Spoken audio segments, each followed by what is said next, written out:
What was the most frightening moment? I feel like I can answer this for her. Really? Yeah.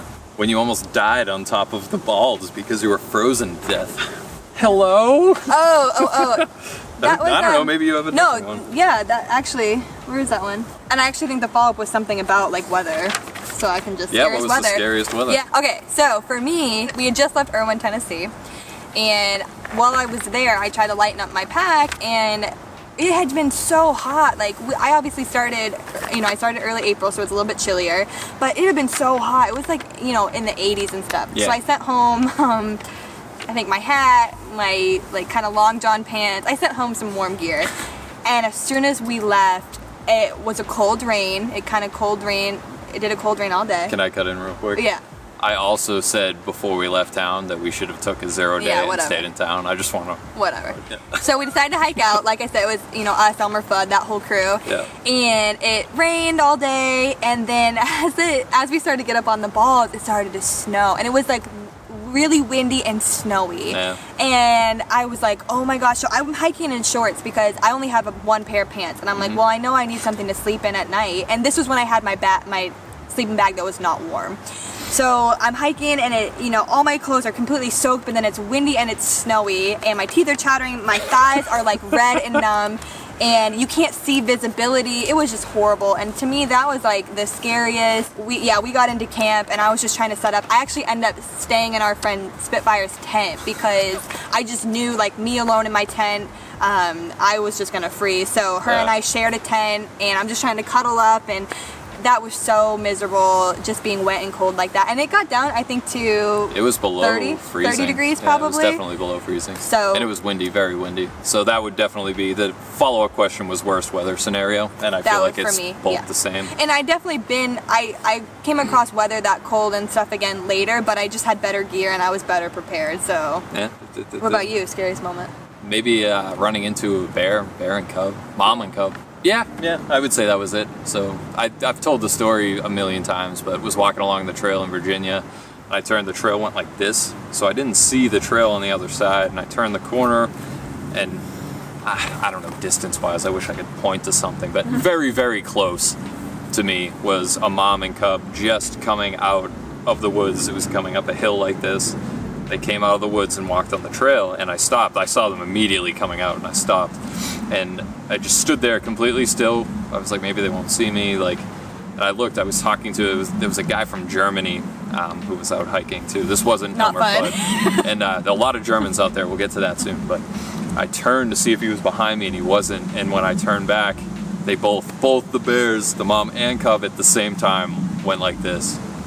And they looked right at me. And I was just like, oh no, this is how I'm gonna die.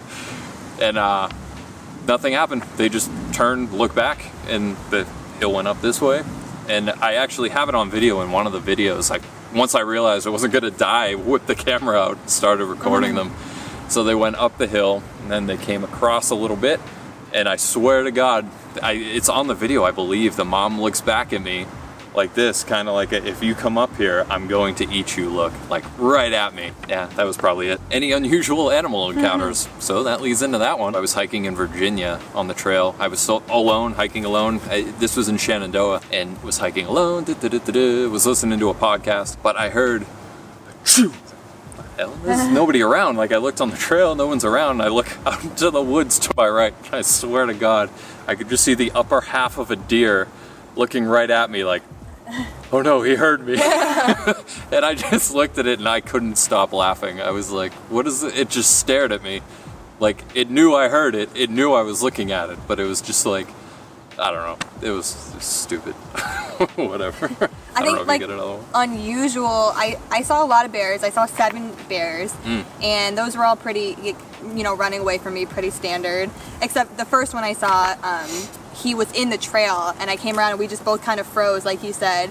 And I knew he saw me, and I saw him, and I'm doing everything you're supposed to do, like banging my poles, yelling, singing. I was with my best friend at the time, and he just did not care. He was just like, he wasn't aggressive or anything, but he was like, meh, like he just didn't care. So eventually, we waited probably about 40 minutes, just kind of hiding around the corner, waiting for him to walk away, and then we could carry on. But as far as unusual, I sleep in shelters, or I slept in shelters a lot, and you know, like mice are pretty standard. You see those all the or hear them, I guess, a lot. But there was one night that I was staying in a shelter and there was only one other guy, and you know, he already fell asleep, but I hear something kind of up on the roof, and I shine my light up there because I just have to check it out, you know. And up there I see a little creature like peek out from underneath of me, or from underneath of him, and it was a bat that was just like directly above me, and he just stared at me. So I ended up taking my sleeping pad out to the picnic table, and I just slept out there the rest of the night. But yeah, there was a little bat up in the shelter. He was right above me, like being weird. Yeah. And then I tried to fall asleep, and when I looked back out, he had like pooped on the floor, and I just didn't. I don't know. He was done. Yeah. Next question. How did you keep your hair so beautiful? Oh, is that really a question? It's not exactly how it was worded, but okay, how did I keep it from not becoming a tangled mess? How did you keep your hair from becoming a tangled mess day after day with wind, rain, sweat, no shower? Oh, you almost made me feel good. I probably was like 90% about to shave my head in July, and I was about Pennsylvania, and I was just so sick of it. I was so hot. It was like a tangled mess. I was about to do it, just shave my head. But I would always start with like braids, and that definitely, a lot of women do that so that they don't get, you know, like all knotted and everything. But after, it would just get all sweaty on my neck and stuff. So by like the first day, I had it out and I would just put it in a messy bun on top of my head. So it honestly was like a tangled mess. But every day I would just redo that bun, and you know, even when I took the elastic out, it would still stay there. And then I would just redo it, and then in town you just put a lot of conditioner in it and hope for the best and comb it out. Yeah, this one is a good question. This comes from Atlas, who's still currently on the AT. My girl. How many times per night does Big Mama have to get up? I'd say probably like 2 or 3 on average. To go to the bathroom, for those that don't know why I would have to get up. How do you feel about overly energetic teenagers hiking? I feel indifferent. Same. This is a dangerous... I plead the fifth. I'm pretty sure that she did not feel the same way. When you say goodbye forever, is it like forever? I don't know. I hope we see each other again sometime, Atlas. Next question. Can you camp in Baxter after the hike, or do you need to get out? Technically, you can camp there again. When you come in to Baxter from the AT, you can stay at the Birches or Katahdin Stream Campground. The Birches is for long distance hikers, and there are 12 spots there.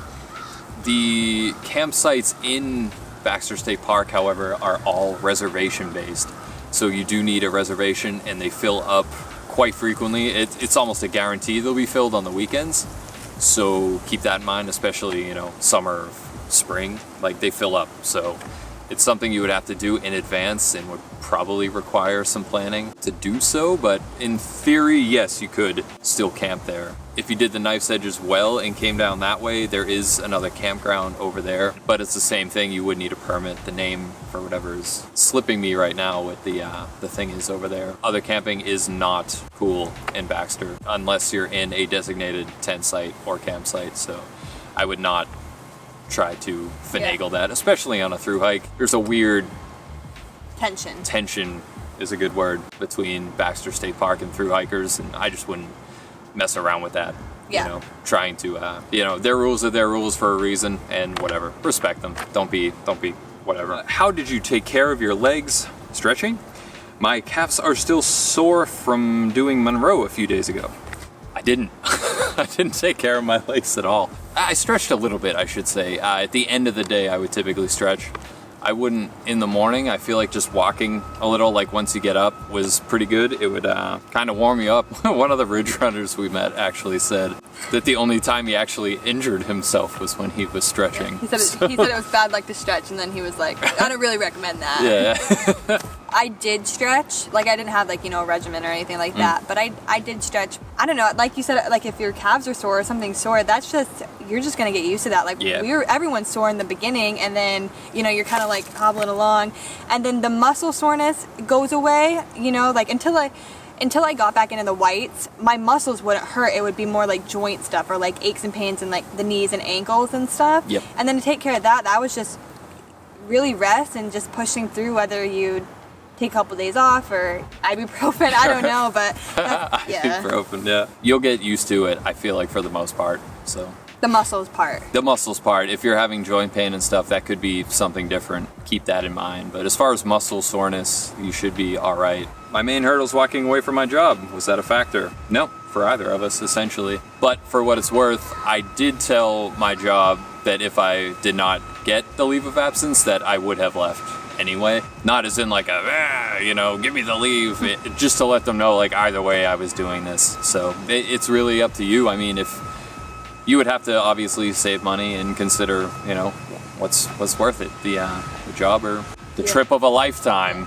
And maybe I sound naive, like being young and saying this, but I just really feel like you're in a career and you're valuable to that team, whatever the job is you're doing, there's no harm in asking. So I feel like a lot of people would be surprised and they just don't want to ask because they don't want to ask the team or ask the boss. But if you bring it up in conversation, like, what would it look like if I did take 6 months leave?